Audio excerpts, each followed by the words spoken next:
This season on Ice Vikings. I'm a commercial fisherman, and I've been fishing on Lake Winnipeg for 40 years. Winter fishing and summer fishing are so different. It's like you're in a big, dry desert of cold. Our family's been on Lake Winnipeg since the late 1800s, so I kind of come by it naturally. This one will damage your net. This is like a turducken. They got a mariah with a tulipy inside. Ah! I don't know where on the weather it says a full blizzard, but this is a blizzard. It's almost like the gold rush. Quick, fast, fast. You hit fish, you make a lot of money. It's a hard job. It's not for everybody. It's windy. It started out at 30K. Now it has to be blowing 50, 60. The risk of hypothermia is very real. I see it right in the goddamn rough ice. Yellow bombardiers broke. Maybe I could tie up this bogey and get it to shore. If one of us go down, What the hell? Why not? that would hurt us. It's cold. You yield nothing. It's kind of a bust. Ice is a living thing. This is way too wide. You'd have to chop for 2 hours to get through here. Whoa, whoa, whoa. You gotta be a little crazy to do this. Why do you want to come out with 40 below and push it? Woo! That is very good fishing. It is worth it if you're catching fish. That's the smell of money, baby. Just another day in paradise, living the dream.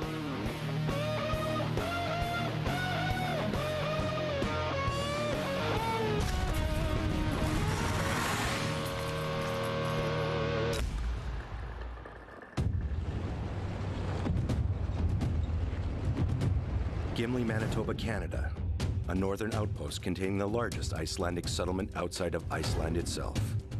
For 5 generations, these Viking families have worked the vast 25,000 square kilometer Lake Winnipeg and built a successful commercial fishing industry.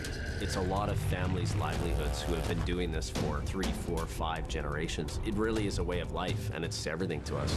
With unpredictable weather conditions, these Vikings of the lake embrace the added danger of winter fishing. You gotta be a little crazy to do this.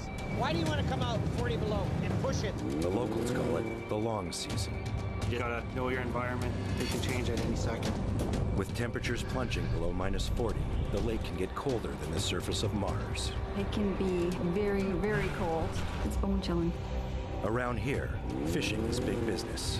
There is an end game and an end vision to what we're doing, and that's to get money so we can do what we need to do. Commercial fishing in the area is worth upwards of $25 million annually. There's a lot on the line. It's so much more than just throwing a net in the water and catching fish. These modern-day Vikings mix ancient techniques and Cold War technology, trying to get the best catch possible in the most dangerous of conditions.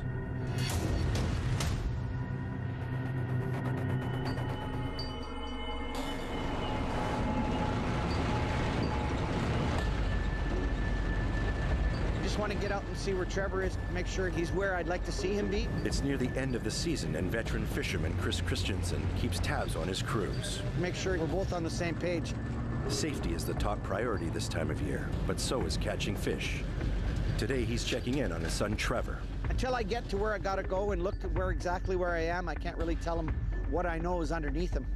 You do not want to set any further east than when those 2 islands match.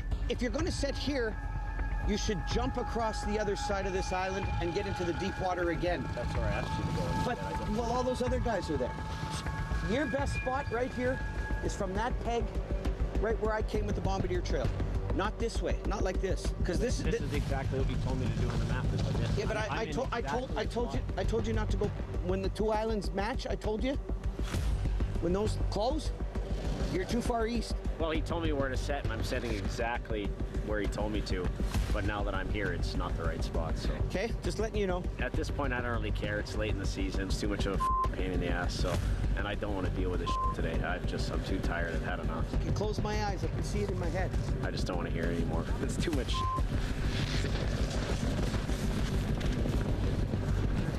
I'm just waiting for him to leave so I can get back to work.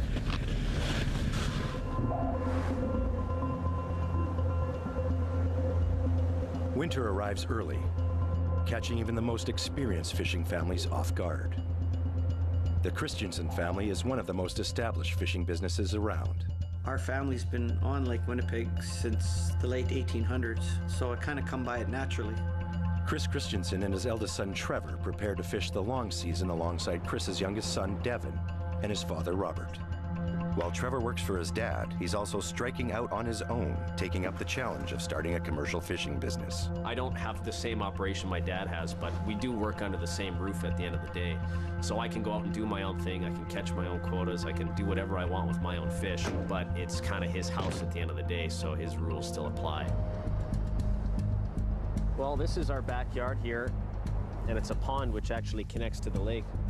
Before they dare venture out on the ice, Trevor checks its thickness by using a Viking-like spear. If there's about 3 inches of ice, then I feel like we can set pretty soon. So I'll bring in the chunk of ice and show my dad. Here, check this out. What do you think of that? I can see there's a little bit of slush on top here. There's been some snow on it overnight. Well, this is enough ice for a snowmobile. Yeah, if we were setting on a pond, you could set here. Don't you think that's enough for a sled? Yeah, I was thinking so. Okay, good. Now I have confirmation. If anything goes wrong, Trevor said it's safe to go on the ice.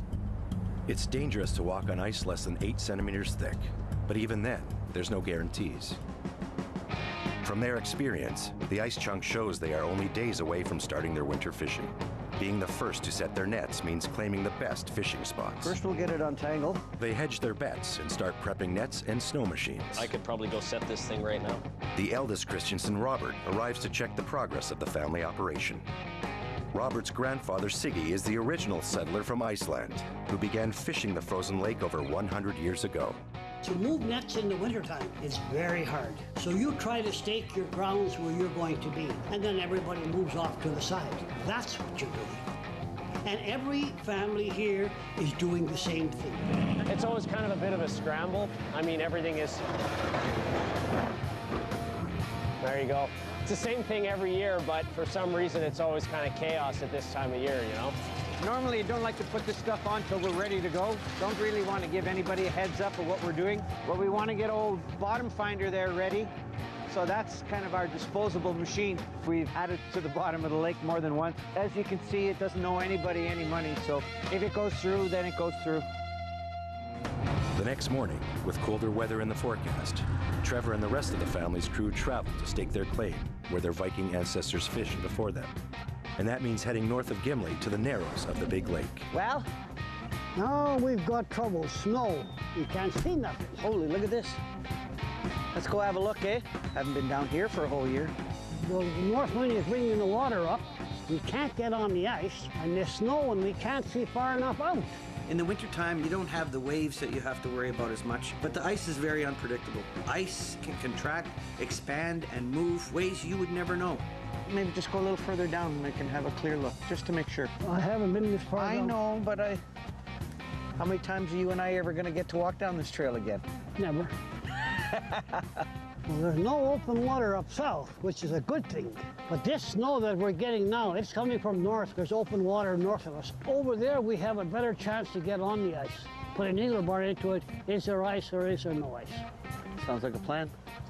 Chris takes his dad's advice, and his crew heads further north, hoping the ice will be thick enough there. I can still sit with my dad, and he can talk to me for 15 minutes, and he can yell for 15 minutes if he wants, and I'll listen. If it's open, you can't set. We're going to go down further, like Dad said, to the other spot to see if we can get onto the ice there.